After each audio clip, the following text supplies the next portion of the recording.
আমি এই পজিশনে আসতে পারছি, এত বড় হতে পারছি। আর শোনো, এরকম গরিব মানুষের জন্যই না এই যে তোমাদের মতো আমাদের মতো আমরা বড়লোকরা এত দামি দামি গাড়িতে চড়তেছি, এত বড়লোক হতে পারতেছি।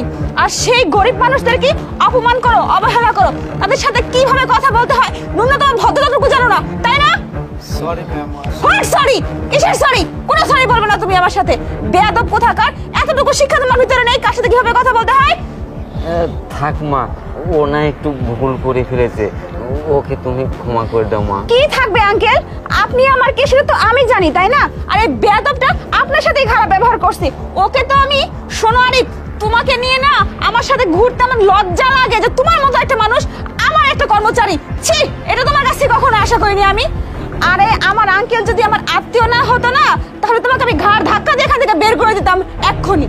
আর নেক্সট টাইম কখনো যেন আমি না দেখি তুমি যে গরিব মানুষের সাথে খারাপ ব্যবহার করছো, বুঝতে পারছো? আঙ্কেল শুনুন না, আপনাকে না এখন থেকে দারোয়ানের চাকরি করতে হবে না, রাস্তায় রাস্তায় ঘুরতে হবে না। আমি না অনেক বড় একটা বাড়ি বানাচ্ছি, সেই বাড়িতে আপনি থাকবেন, সেটা আপনার নিজের বাড়ি মনে করবেন। ঠিক আছে আঙ্কেল, এখন আপনি আমার সাথে চলুন। কি মা, ঠিক বলছো তো?